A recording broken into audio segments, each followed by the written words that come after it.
Pernah nggak sih kamu lagi diam, nggak pegang HP, nggak denger musik, nggak ngapa-ngapain, tapi satu wajah tiba-tiba muncul jelas di kepala.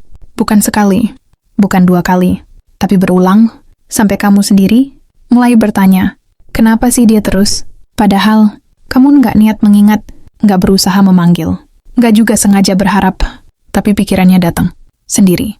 Dan anehnya, setiap kali kamu mencoba mengalihkan, dia selalu kembali. Lebih kuat, lebih terasa, lebih dalam. Di titik ini, banyak orang mengira itu cuma rindu biasa, cuma perasaan sesaat, cuma pikiran yang belum selesai. Padahal, yang sedang kamu alami bisa jadi jauh lebih besar dari itu. Karena ada momen tertentu, di mana pikiran bukan lagi sekadar milik kita. Ada ikatan yang sedang bekerja di balik logika. Dan ketika satu orang terus hidup di kepalamu, bisa jadi namamu juga sedang muncul di hatinya tanpa kamu melakukan apapun, tetap di sini. Karena setelah ini, kamu akan tahu kenapa semakin sering kamu memikirkannya, semakin kuat dampaknya pada dirinya. Dan yang jarang disadari, pikiran itu tidak datang tanpa sebab. Kalau cuma kenangan biasa, dia akan lewat. Kalau cuma masa lalu, dia akan memudar. Tapi yang ini berbeda. Dia menetap, dia duduk lama di kepalamu. Kadang muncul saat kamu lagi capek. Kadang datang saat kamu justru lagi baik-baik saja. Seolah ada bagian dari dirimu yang sedang dipanggil tanpa suara, tanpa kata. Dan semakin kamu mencoba mengabaikannya, semakin kuat rasanya. Seperti ada dorongan halus yang terus berkata, perhatikan ini, jangan dilewatkan. Di titik ini, banyak orang mulai gelisah, mulai overthinking, mulai menyalahkan diri sendiri. Kenapa aku lemah? Kenapa aku nggak bisa lupa? Kenapa pikiranku nggak bisa tenang? Padahal masalahnya bukan kamu yang lemah. Masalahnya, kamu sedang berada di fase koneksi emosional yang belum selesai. Karena ketika dua orang pernah terhubung dengan perasaan yang nyata, pikiran mereka tidak bisa putus. Semudah memutus chat. Ada sisa rasa, ada jejak emosi, ada energi yang masih saling menarik. Dan itu bekerja, bahkan saat kalian sudah tidak saling bicara. Makanya aneh, kamu bisa saja sibuk, kamu bisa tertawa dengan orang lain, kamu bisa terlihat baik-baik saja. Tapi di sela-sela itu, namanya tetap muncul. Pelan, diam, tapi konsisten. Dan yang makin bikin penasaran, seringkali momen kamu paling kepikiran dia adalah saat hatinya juga sedang tidak stabil. Saat dia merasa kosong. Saat dia rindu, tapi tidak tahu harus ke siapa. Saat dia butuh sandaran, tapi gengsi untuk mencari. Di saat seperti itulah, pikiran kalian seolah saling mengetuk. Bukan dengan kata, bukan dengan pesan, tapi dengan rasa yang tiba-tiba berat di dada. Makanya jangan heran kalau kamu merasa emosimu naik turun tanpa alasan jelas.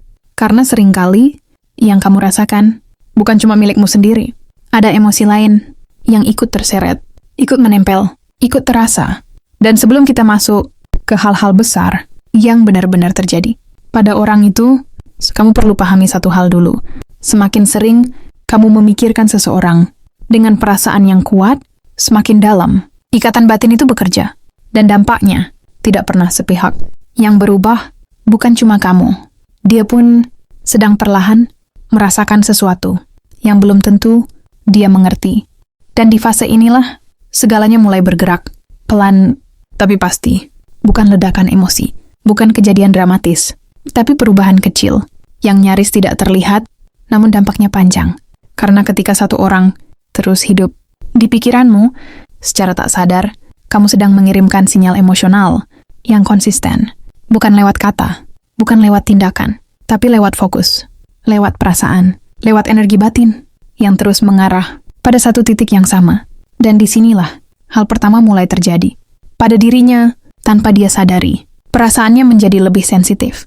Hal-hal kecil yang biasanya dia abaikan, tiba-tiba terasa.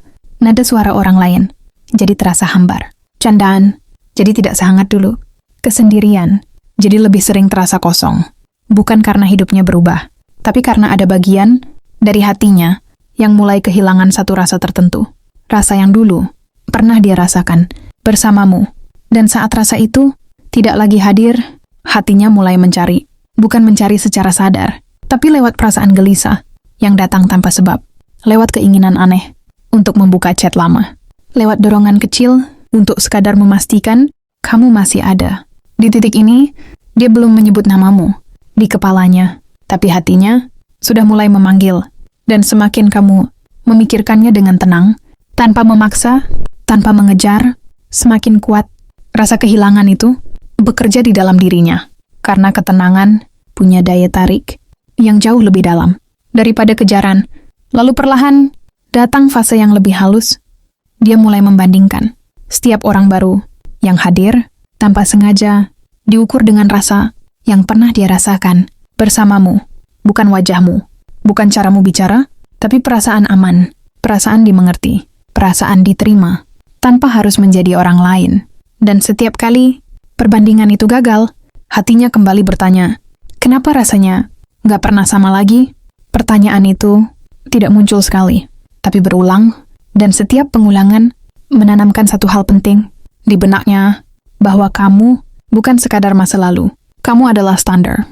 Dan sebelum kita masuk ke perubahan ketiga, yang paling dalam dan paling sulit dia akui, satu hal ini perlu kamu tahu. Jika kamu tetap tenang, tetap fokus pada hidupmu, tetap hadir, tanpa memaksa muncul, maka yang terjadi selanjutnya bukan lagi tentang pikiran, tapi tentang kerinduan yang mulai kehilangan kendali. Dan di titik inilah segalanya menjadi lebih sunyi, tapi justru lebih dalam. Karena perubahan ketiga tidak datang dengan tanda yang jelas. Tidak ada pesan panjang. Tidak ada pengakuan tiba-tiba. Tidak ada drama. Yang ada hanya perasaan berat yang sering muncul saat dia sendirian. Perasaan aneh saat namamu terlintas dan dadanya terasa sesak. Tanpa alasan logis, dia mulai merindukan, tapi tidak berani menyebutnya rindu. Dia mulai kehilangan, tapi tidak siap mengaku bahwa yang hilang itu kamu. Dan semakin dia menahan, semakin perasaan itu mencari jalan keluar lewat kebiasaan kecil. Mengecek akunmu, diam-diam, mencari tahu kabarmu, tanpa bertanya langsung. Mengulang-ulang kenangan sederhana yang dulu terasa biasa, tapi sekarang terasa mahal. Di fase ini, hatinya terjebak antara gengsi dan kebutuhan, antara logika dan rasa, antara ingin mendekat dan takut terluka. Dan justru disitulah kekuatan ikatan batin bekerja paling kuat. Karena rindu yang tidak tersalurkan, tidak pernah mengecil, dia menumpuk, dia menekan, dia mencari celah.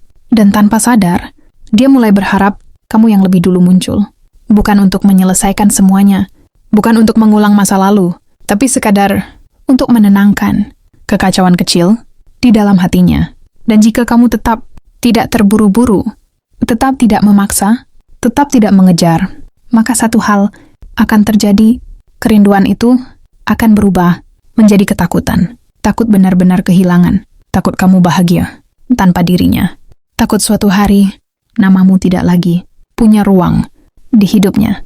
Di momen itulah dia mulai sadar bahwa yang selama ini mengganggu pikirannya bukan masa lalu, bukan kebiasaan, bukan kesepian, tapi kamu, seseorang yang terlalu sering hidup di kepalamu dan diam-diam sudah lama hidup di hatinya.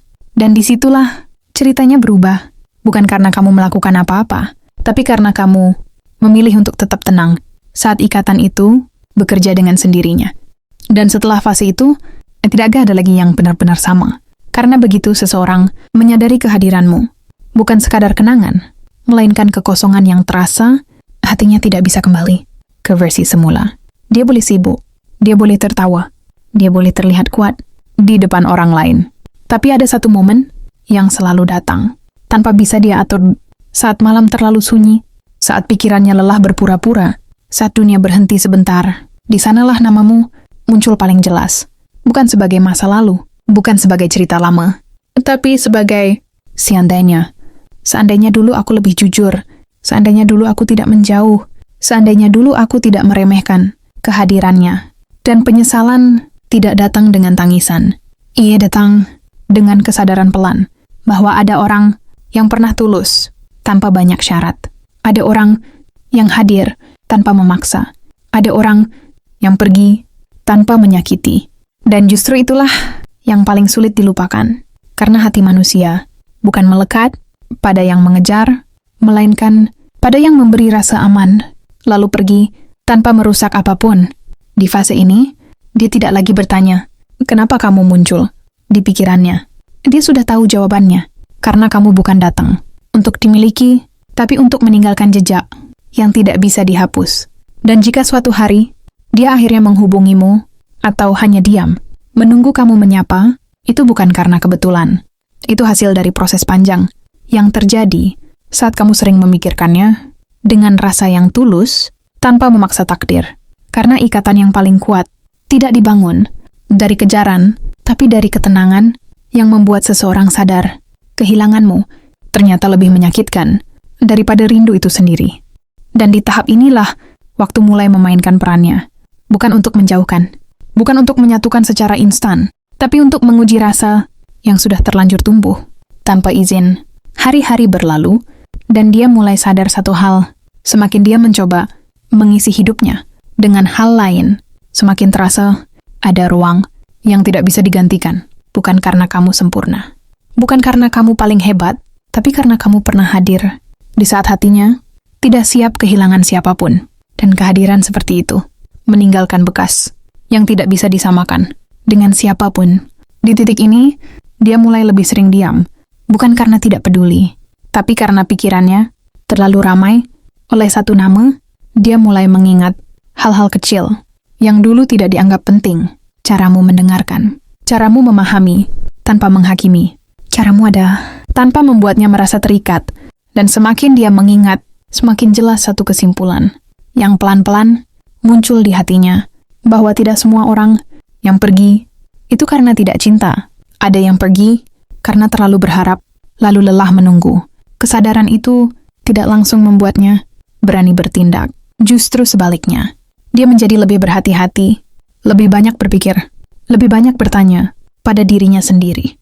Kalau aku mendekat lagi, apa dia masih sama? Kalau aku muncul sekarang, apa aku pantas? Keraguan itu bukan tanda tidak cinta.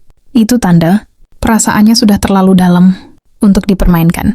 Dan jika kamu tetap menjalani hidupmu dengan tenang, tetap tidak menunggu, tetap tidak berharap berlebihan, maka satu hal yang pasti, kamu sedang berdiri di posisi yang paling kuat. Karena orang yang tenang selalu lebih dirindukan daripada orang yang menuntut. Dan orang yang tidak memaksa selalu lebih sulit dilupakan daripada orang yang mengejar. Di titik ini, bukan lagi soal apakah dia akan kembali atau tidak, tapi soal bahwa kamu sudah menjadi cerita yang menetap, bukan sekadar nama yang lewat di pikirannya. Dan itulah yang terjadi ketika kamu sering memikirkan seseorang dengan rasa yang jujur, tanpa sadar, kamu mengubah cara hatinya merasakan kehilangan. Dan pada akhirnya, kamu akan mengerti satu hal sederhana. Bukan semua yang sering kamu pikirkan itu kebetulan. Ada rasa yang belum menemukan jalannya pulang. Ada ikatan yang shigansai dengan diam. Dan ada seseorang yang mungkin tidak kamu kejar, tidak kamu panggil, tidak kamu minta kembali, tapi diam-diam sedang belajar apa artinya kehilanganmu. Karena semakin kamu tenang, semakin kamu tidak memaksa, semakin jelas baginya bahwa kehadiranmu bukan sesuatu yang bisa digantikan. Kamu tidak perlu melakukan apapun, tidak perlu membuktikan, tidak perlu menjelaskan. Cukup jadi dirimu yang pernah tulus. Karena orang yang sering hidup di pikiranmu seringkali sudah lama tinggal di hatimu. Dan tanpa dia sadari, kamu juga sudah menjadi bagian dari hidupnya yang paling sulit untuk dilepaskan.